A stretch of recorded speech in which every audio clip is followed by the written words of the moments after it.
Grand Vino, Ouais, Aya. comment tu vas? Comment tu... Ouais, ça va bien, toi? Ça va, On dit quoi? Comment tu vas? ça va.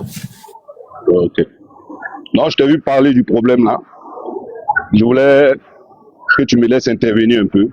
Vas-y. Hmm.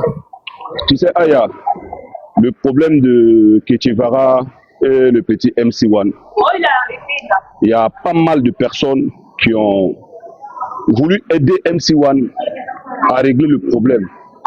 Mais sincèrement, c'est pas pour c'est pas pour moi, je ne vais pas cacher mes mots, mais le petit MC1, d'abord, il est très mal élevé.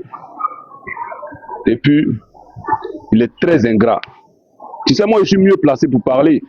Parce que moi, je suis la Pour première ceux qui ne le personne. connaissent pas, c'est Vino l'ambassadeur des patrons. Hein. Je suis la première personne qui a fait venir MC1 en France par le biais de Ketchevara. C'est-à-dire que MC1 n'avait même pas une date. C'est-à-dire que Ketchevara a tout fait, il m'a poussé. J'ai fait venir MC1 et Papa Bobouni, le manager de Ketchevara. Donc, moi, je tournais avec Ketchevara. Ketchevara, c'est un artiste qui a le cœur d'un homme. Moi, je ne parle pas de sa carrière, tout et tout, non. Mais je parle de la valeur humaine qu'il a. Parce que j'ai tourné avec lui. Je connais bien sa femme. On a voyagé, on est allé un peu partout, tu vois. Mais moi, Ketchevara a posé des actes devant moi qui m'ont touché, tu vois. Quand l'histoire de MC1 a commencé avec Ketchevara, j'ai pris mon portable, j'appelais Ketchevara, il dit non, Vino, je ne veux pas que l'enfant te manque de respect. Faut pas te mêler là-dedans parce que si tu appelles l'enfant, l'enfant va te manquer de respect. J'ai appelé Willy Dombo. J'ai dit Willy, essaie de voir comment tu peux créer quelque chose pour essayer de régler le problème avec MC1 et Ketchevara. Willy Dombo s'est déplacé, il allait voir MC1. MC1, quel que soit ce qui va se passer, ce que Ketchevara a fait pour toi, on ne peut pas, tu ne peux pas l'oublier si vite, tu vois. Ketchevara, toute la Côte d'Ivoire, sache que Ketchevara t'a pris comme son fils. Ketchevara t'a mis à l'école. Il t'a hébergé chez lui à la maison. C'est-à-dire qu'il t'a mis en valeur. Il a mis même sa carrière derrière. Et lui, il te mettait devant. Il te plébiscitait plus que lui-même. Et tout le monde l'a vu. Donc, petit, viens, on va faire une émission. OK? Juste, je vais régler le problème. Quand tu viens faire l'émission, tu dis que papa, je te demande pardon, tu laisses tomber. Et puis, je vais recevoir Ketchevara le prochain week-end. Et puis, on va faire la réconciliation. MC Wad a dit qu'il est d'accord. J'ai eu lui au téléphone. C'est bon, Vino, je fais l'émission avec lui, tout et tout, c'est bon. MC One, ceux qui se sont dit hors caméra, MC One est arrivé sur le plateau télé, il allait encore manquer du respect à Ketchevara. Willy Dombo m'a appelé, m'a dit, ah vieux, j'ai fait tout ce que je pouvais, toi-même tu as vu, hein, le petit là, moi, il enlève ma main dedans. J'ai dit, ok, c'est pas grave.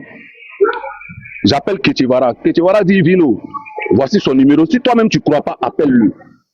J'ai envoyé un message à MC1. Salut mon fils, comment tu vas? C'est Vino. Si tu as mon message, rappelle-moi. Il ne m'a pas répondu. Je l'ai rappelé, il n'a pas décroché. Après, il a vu le message. Il pensait que j'avais un gombo pour lui, tout et tout. Il m'a rappelé automatiquement. Ah papa, comment tu vas? Tout et tout. J'ai dit ça va et toi, ça va.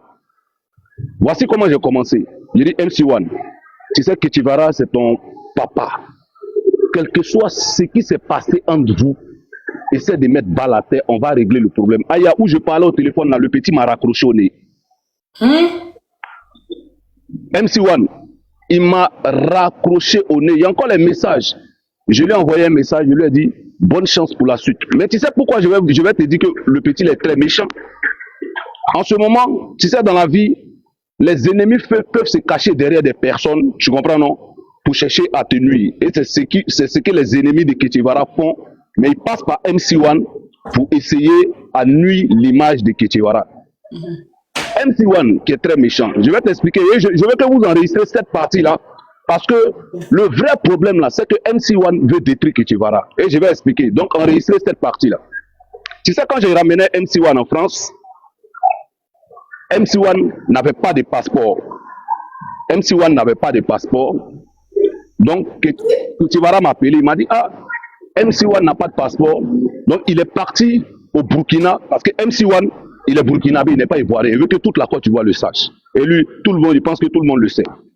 Donc, il part au Burkina, fait son passeport avec son manager Walki. Ils sont partis au Burkina. Ils n'ont pas pu avoir le passeport, le temps de faire, et ils sont revenus. Donc, après, Ketibara ne parlait plus de ça avec moi. C'était le manager Walki, le manager de MC1, maintenant qui était en contact avec moi. Il dit non, Dieu, t'inquiète pas, on va te ramener le passeport, tout. Et après, il m'a envoyé le passeport de MC1. Le passeport de MC1 était ivoirien. Ok? Donc, Ketibara demande à MC1 et son manager, mais comment vous avez fait pour avoir ce passeport ivoirien là? C'est comme ça Walki explique pour dire que non. Ils sont allés voir dans un village, une petite préfecture là-bas. C'est comme ça qu'ils ont manigancé pour avoir les papiers.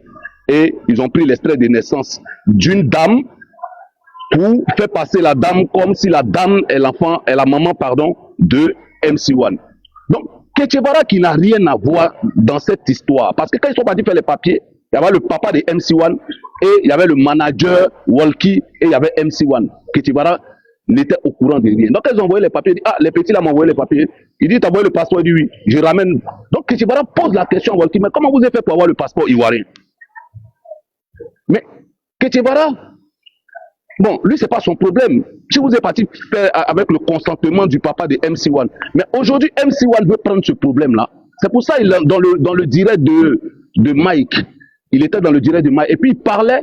Est-ce que tu veux que je parle des papiers là? Parce qu'il veut faire passer Ketibara comme un faussaire, comme si c'est Ketibara qui l'a forcé à aller prendre la nationalité ivoirienne et lui donner une autre main sur les papiers. Donc, MC1, moi j'ai appelé Ketibara ce matin. J'ai dit à Ketibara de porter plainte contre toi parce que le papier qui t'a fait voyager, le papier toi-même, tu as profité de ça. Tu vois? Donc aujourd'hui, toi tu veux faire passer Ketibara comme un faussaire. Mais je pense que Ketibara a pris toutes ses dispositions. Parce que toi, le petit, tu es vraiment ingrat. Nous tous, on a essayé de régler le problème, mais tu nous as manqué de respect. Moi, tu m'as manqué de respect, tu m'as raccroché au nez. Willy Dombo a sacrifié un jour de son émission pour toi, qui t'a donné le privilège de venir régler le problème. Tu as manqué de respect à Willy Dombo. Moi, je sais que Ketibara t'a pas fait du mal. Moi, quand j'étais ramené en France, une date, tu n'avais pas. Ketibara a payé ton billet d'avion, payé ton hôtel. Lui-même, il est arrivé avec toi ici en France. Moi, j'étais en Côte d'Ivoire parce que j'étais pas là pendant cette tournée-là. Il a brouillé, vous envoyé en Espagne, tout. Dis-moi, toi, tu avais quoi pour faire tout ça? Tu avais quoi pour faire tout ça? C'est quel problème qui finit pas? Qu'est-ce que le gars t'a fait du mal? Hier, on te met sur un canal, il faut expliquer. Tu parles de papier, mais un papier qui t'a servi. Mais Ketibara va prendre ses disponibilités parce que tu vas pas faire passer Ketibara comme un faussaire. Le faussaire dans cette histoire, c'est toi, tu as triché pour avoir la nationalité ivoirienne. Donc nous, on va saisir le procureur pour que on puisse t'entendre et puis tu vas nous dire comment tu as eu les papiers ivoiriens. Voilà mon message, Aya.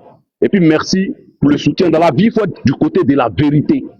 Ketibara, c'est une belle personne. C'est quelqu'un qui est humain, qui a toujours soutenu tout le monde en Côte d'Ivoire. N'importe quel artiste qui fait son conseil, il est toujours présent. Donc voilà le but de mon message pour dire aux Ivoiriens, ne tirez pas sur Ketibara. Il a voulu aider un enfant qu'il a ramassé dans la rue, dans les rues de Palmeraie, qu'il a donné de l'affection. Il a pris comme ses enfants. Arrivé un moment dans la vie aussi, c'est vrai de penser à soi-même, mais l'enfant, il est très ingrat. Merci à tout le monde. Merci, Vino. Merci. Merci beaucoup.